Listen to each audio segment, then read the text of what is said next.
¿Cómo estás? Buenos días. Espero que estés muy bien. Hoy es jueves 1 de abril y bueno, pues estamos ya en Jueves Santo, lo que se llama el Jueves Santo. Y si tú vives en México, a lo mejor hoy no trabajaste.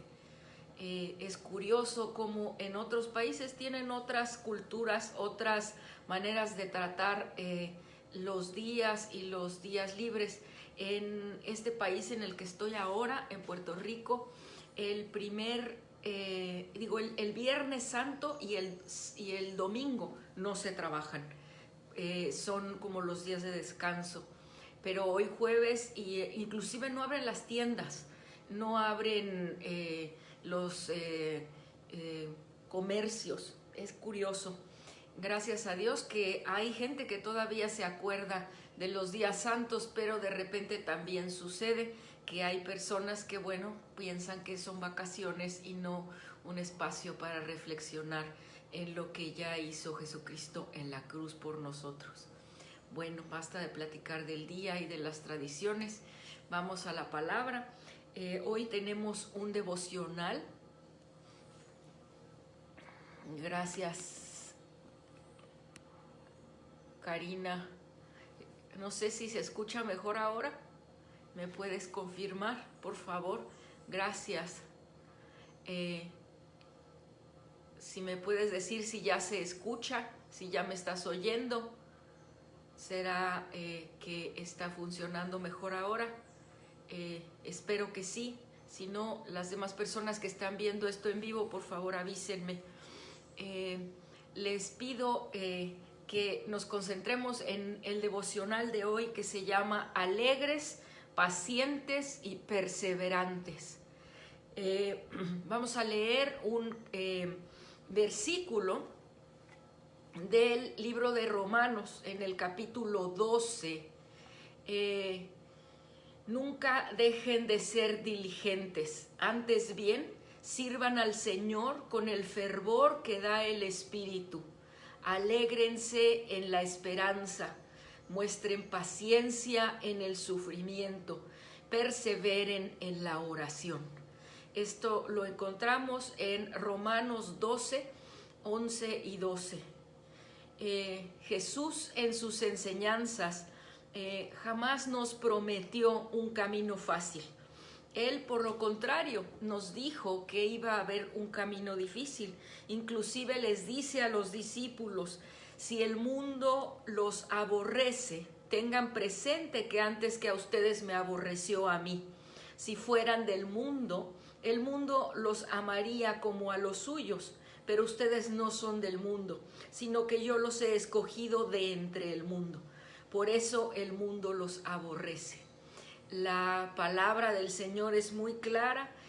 Los cristianos, las personas que confiamos y creemos en Jesucristo como nuestro único y suficiente Salvador, sabemos que vamos a encontrar oposición en este mundo, que no vamos a ser gustados por muchas personas, porque la gente está acostumbrada a las cosas del mundo.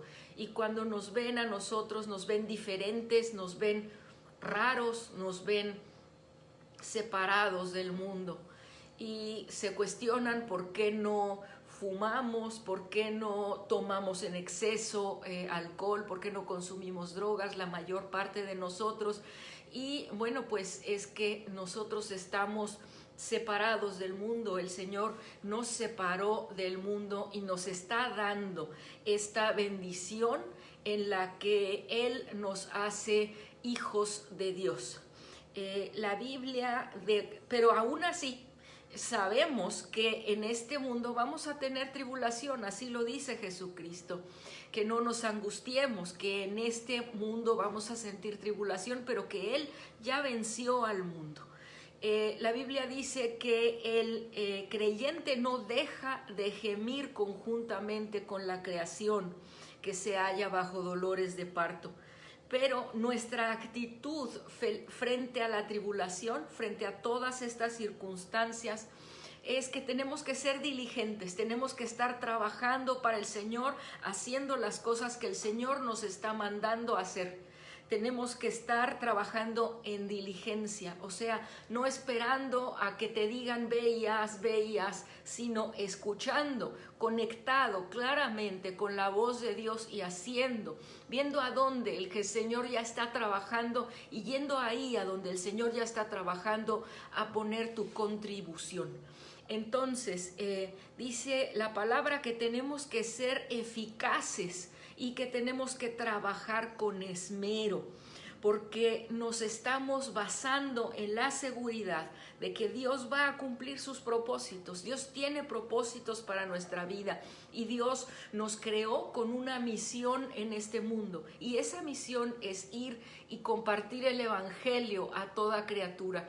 Y para hacer eso necesitas estar con los oídos muy afilados, con la visión afilada, para que puedas estar consciente de dónde es que el Señor ya nos está llamando y dónde es que el Señor ya está trabajando para ir y buscar cómo puedes ayudar, preguntando al líder de ese ministerio, preguntando al líder de aquella congregación o de aquella circunstancia, cómo puedes contribuir, qué es lo que tú puedes hacer, y hacerlo eficazmente, hacerlo diligentemente. Sabemos que vamos a encontrar oposición y sabemos, y el Señor nos está llamando a la esperanza. Él es claro en esta esperanza que tenemos en el final de nuestra vida. En este mundo sabemos que vamos a tener una vida eterna junto con Él. Esa es la esperanza que tenemos, esa es nuestra esperanza de vida.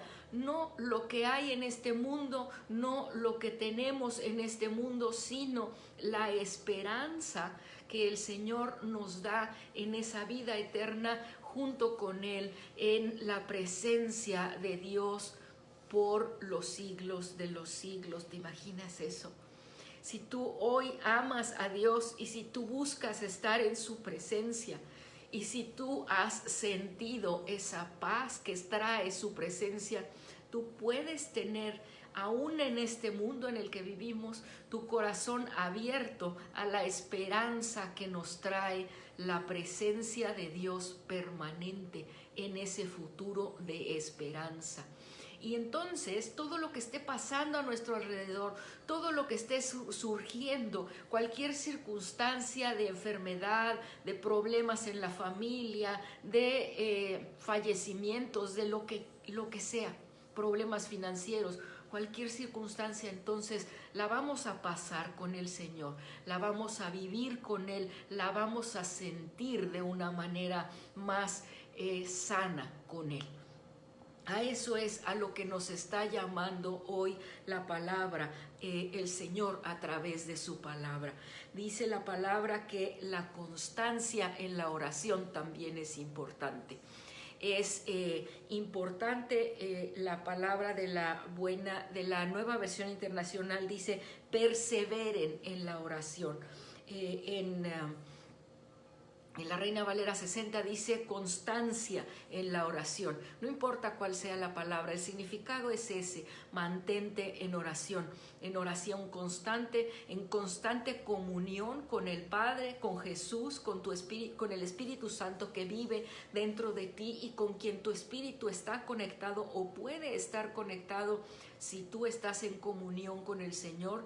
Y entonces en ese tiempo tú vas a ver cómo esa comunión con el Señor a través de la oración y a través de su palabra te van a llevar a ser más fortalecido en este mundo y en los problemas que haya en este mundo, porque el Señor es lo que nos está mandando a hacer. Nos está invitando a que seamos alegres en la esperanza, a que mostremos paciencia en el sufrimiento y a que perseveremos en la oración. ¿Tú crees que sea importante el mensaje de hoy? Yo creo que es muy importante. Uno de los pilares de nuestra relación con Dios tiene que ser la oración. Y si tú estás en constante oración, y no se trata, perdóname, pero no se trata de que estés en constante oración porque estés hable y no lo dejes a Él hablar. Recuerda que los momentos de oración también son momentos en los que tú estás callado en su presencia y recibes respuestas, recibes la guía, recibes información acerca del camino hacia el cual el Señor te quiere dirigir. Así es que ten tu oído abierto, tus oídos abiertos, sobre todo tus ojos espirituales y tus oídos espirituales muy abiertos. Y si sientes que todavía te falta, pídele al Señor que te abra los ojos, que te abra el corazón, que te abra los oídos espirituales para que cada día lo puedas entender y lo puedas recibir más cercanamente. Dios sea contigo y conmigo en ese tiempo de estar en contacto con Él. ¿Oramos? Bendito Dios, gracias por tu bendición, gracias por tu amor, gracias porque tú estás con nosotros, mi Señor y Dios, mi Señor y Rey Celestial. Gracias, Señor Jesús, porque recordamos en este tiempo el sacrificio hermoso que hiciste por nosotros, pero sobre todo la resurrección que nos dio vida eterna y nos hizo hijos de Dios y nos reconcilió a nuestra familia eterna. Gracias, Señor, te pedimos que nos ayudes, que nos fortalezcas para que seamos perseverantes en la oración, para que seamos alegres en la esperanza de una vida eterna contigo y para que mostremos, Señor, para que estemos pacientes y tranquilos en el sufrimiento, porque sabemos que este sufrimiento es temporal y que gozaremos de una vida eterna contigo, en comunión contigo, con tu Hijo y con tu Santo Espíritu. Padre bueno, gracias por este día que muchas personas en México están de descanso. Yo te pido, Señor, que los restaures, que les des toda restauración en su cuerpo, que ocupen este espacio para descansar y para poder renovar sus fuerzas, para seguir trabajando ejemplarmente como lo hacen para el reino de Dios. Te doy gracias y te bendigo en el nombre poderoso de Jesús. Amén. Gracias porque el Señor es bueno. Gracias porque tú puedes estar aquí hoy por la bendición de Dios. Y hoy yo te bendigo y te recuerdo que somos la Iglesia EMI México, Encounter Missions International. ¿Qué quiere decir esto? Encuentros, misiones de encuentro internacional. Es una organización que se encuentra en los Estados Unidos, en Australia, en Taiwán y en México. Y pronto vamos a tener sedes en otros lugares, dado que el Señor está haciendo que su obra crezca en varios países y en otras ciudades en México. En Taiwán tenemos ya, por ejemplo, 3 iglesias, en Melbourne, en Australia, 1, y seguimos rogándole al Señor porque se sigan abriendo misiones en otras partes del mundo y a través de las misiones se puedan plantar iglesias. Ese es el objetivo de EMI, Encounter Missions International, que es nuestra cobertura y que depende de las pastoras Sandra Turnbull y la pastora Janet Robertson. Gracias. Si alguien las alcanza, ve este devocional y las ve o tiene contacto con ellas, salúdelas de parte de la Iglesia EMI en México. Te bendigo, hermano, y te recuerdo que estés conectado a todas nuestras actividades en estos días y en los días venideros. Gracias, estamos a tus órdenes para servir a Dios sirviéndote a ti, parte de la comunidad LGBTI en México y en el mundo. Bendiciones.